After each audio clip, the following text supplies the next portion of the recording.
Cockroach जनता party के सामने झुकी केंद्र की मोदी सरकार।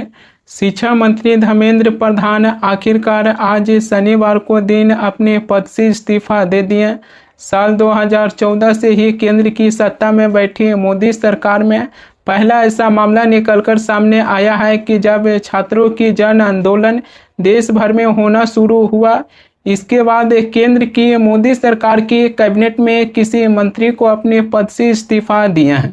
दिल्ली की जंतर मंतर पर खुशी का माहौल है। कॉकरोच जनता पार्टी के संस्थापक अभिजीत दीपके कहे हैं कि यह हमारा जीत नहीं है, ये लोकतंत्र की जीत हुआ है। अभिजीत दीपके का कहना है कि झुकती है दुनिया मगर झुकाने वाला चाहिए।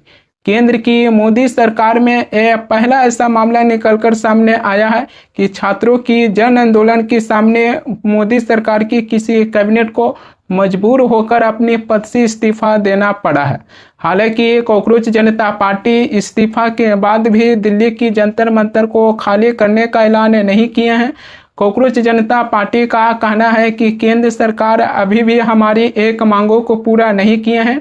पेपर लीक की वजह से जौन छात्र सुसाइड किए हैं उन्हें छात्रों को 1 करोड़ की मुआवजा दिया जाए।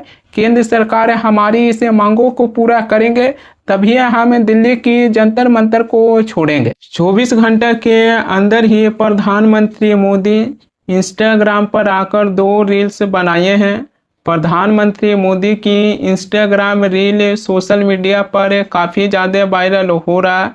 23 जुलाई की रात 12 बजे प्रधानमंत्री मोदी इंस्टाग्राम पर अपना पहला रील्स अपलोड किए थे।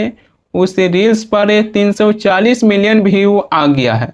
उसको देखते हुए प्रधानमंत्री मोदी 24 जुलाई की भी रात एक और रील्स बनाकर अपलोड किए हैं। उस रील्स पर 132 मिलियन व्यू आ गया है। प्रधानमंत्री मोदी इससे पहले इटली के प्रधानमंत्री जॉर्जिया मेलोनी के साथ इंस्टाग्राम पर फेमस रहते थे। Prime Minister Modi brought us a gift, a very good toffee.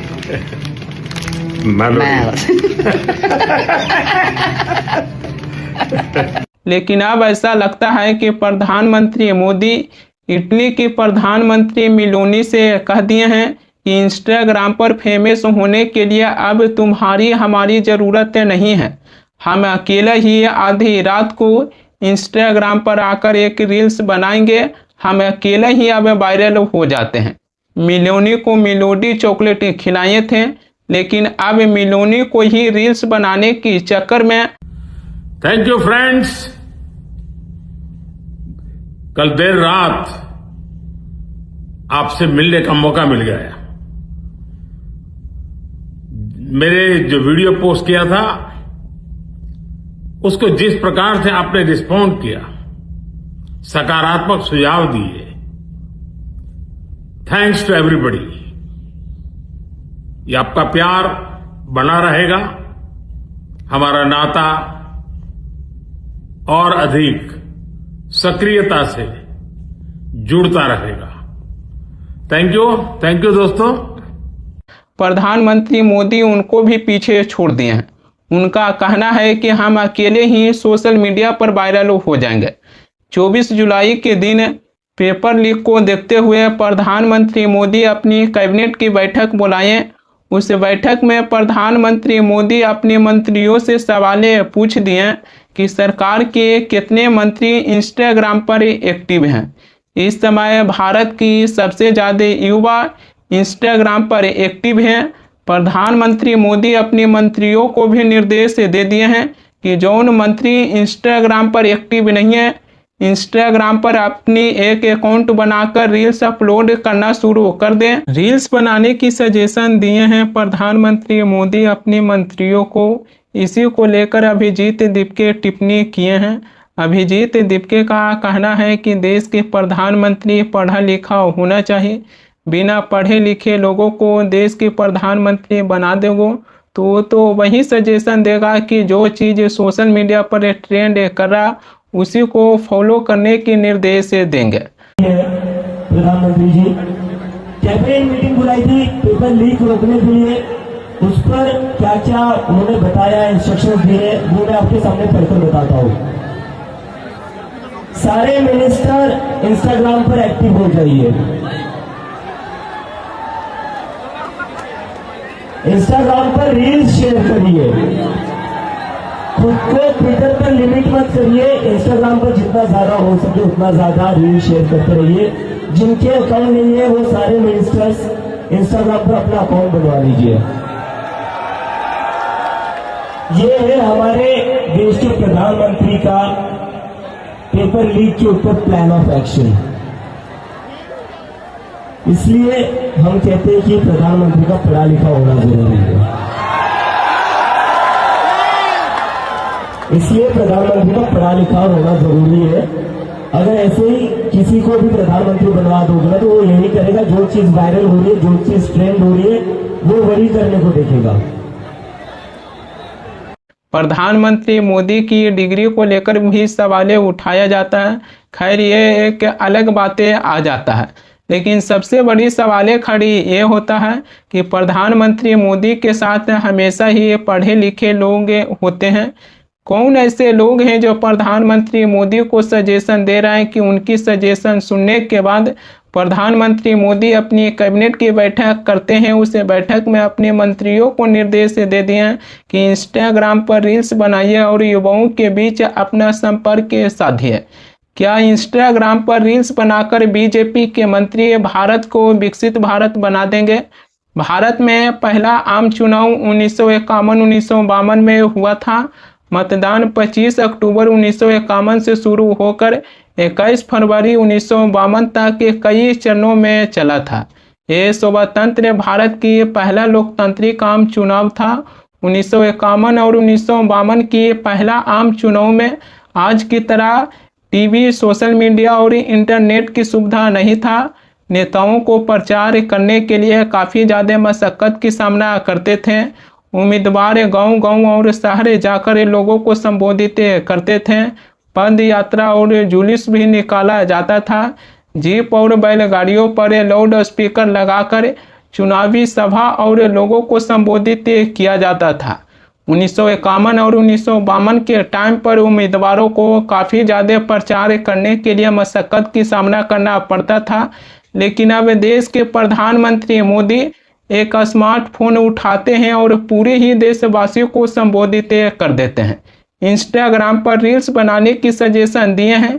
इससे ऐसा नहीं लगता है कि बीजेपी सरकार इंस्टाग्राम की इस्तेमाल कर लोगों के बीच अपनी प्रचार करना शुरू कर दिए हैं।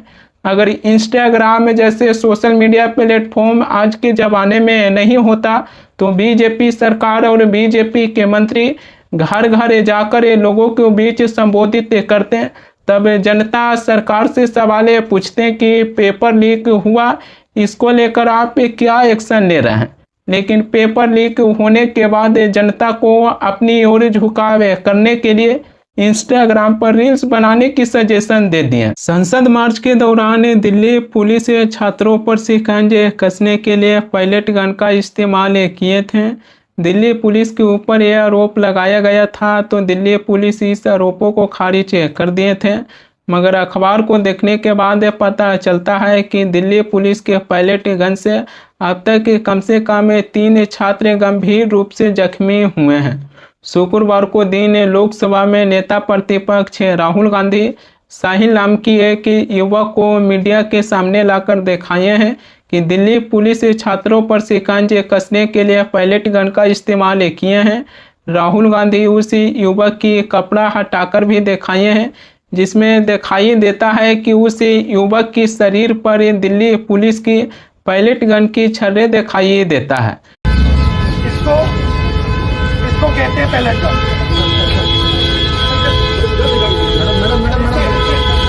ठीक है। और राहुल गांधी के साथ ये जो युवक दिखाई देता है, इस युवक के नाम साहिल बताया जा रहा है। साहिल दिल्ली विश्वविद्यालय के स्टूडेंट हैं। अपनी परिवार की सहारा बनने के लिए खुद पार्ट टाइम कार चलाते हैं। साहिल खुद साल 2025 में एसएससी दिल्ली कांस्टेबल भर्ती परीक्षा की पेपर लीक से पीड़ित हैं। इसी के चलते छात्र आंदोलन में शामिल होकर संसद की ओर मार्च करने के लिए आगे बढ़े थे। राहुल गांधी के द्वारा बताया गया है कि इस युवक की आंख की रोशनी भी जा सकता है। इस युवक को दाएं आंख से सही से दिखाई नहीं दे रहा। दिल्ली पुलिस पहले इनकार कर दिए थे कि हमने पैलेट गन का इस्तेमाल नहीं किए हैं, लेकिन अब साबित हो जाता है कि दिल्ली पुलिस एक छात्र की आंख पूरी तरीके से डैमेज कर दिए हैं पैलेट गन से। भारत की शिक्षा प्रणाली को मजबूत बनाने के लिए एक छात्र अपने बॉयफ्रेंड को ब्लॉक कर दिल्ली की जंतर मंतर पर प्रदर्शन करने के लिए पहुंच गए हैं। आप इनकी बातें सुनने के बाद आपको कुछ पल के लिए हंसी बढ़ेगा, लेकिन ये सच्चाई है कि केवल लड़के ही भारत की शिक्षा व्यवस्था में सुधार की मांगे नहीं कर रहे हैं, बल्कि लड़कियां भी कुछ दिन के लिए अपने बॉयफ्रेंड को ब्लॉक कर भारत की शिक्षा प्रणाली में सुधार की मांगे कर रहे हैं। इस लड़की की बॉयफ्रेंड बीजेपी अध्यक्ष की बेटा हैं। इनकी बॉयफ्रेंड बीजेपी पार्टी की सपोर्टर हैं, लेकिन ये लड़की भारत की शिक्षा प्रणाली को मजबूत बनाने के लिए सीजेपी पार्टी को सपोर्ट करने के लिए दिल्ली की जंतर मंतर पर पहुंच गए हैं। सुनिए ये लड़की क्या जानकारी दिए हैं। मेरा जो बॉयफ्रेंड है वो बीजेपी सपोर्टर है, ठीक है, और उसकी ना इंस्टा पासवर्ड मेरे पास था, तो मैंने ना उसकी इंस्टा से और इंस्टा फेसबुक दोनों कनेक्ट था, मैंने ना यहाँ का स्टोरी लगा दी और वो चिढ़ गया क्योंकि उसके पापा बीजेपी के अध्यक्ष है। तो ना उसने मेरे को बहुत बोला कि ऐसे नहीं करना चाहिए, तुझे बड़ा पता है कि वहाँ पे क्या हो रहा है क्या नहीं हो रहा है। मैंने बोला एक बार तू आके तो देख, और फिर मैंने ना ज्यादा बोल रहा था तो मैंने उसे ब्लॉक करके अपने और मेरी आईडी से उसने ना बीजेपी की स्टोरीज लगा रहा है, मोदी को फॉलो कर दिया। मैंने सबसे पहले फुर्सत में पहले तो अनफॉलो करा, ब्लॉक मारा मोदी को, और मोदी को ब्लॉक किया, और फिर मैंने अपनी आईडी का पासवर्ड बदल लिया और फिर मैंने उसको ब्लॉक कर दिया, अपने बंदे को भी। मैंने आज के बाद उससे कोई कॉन्टेक्ट नहीं रखने।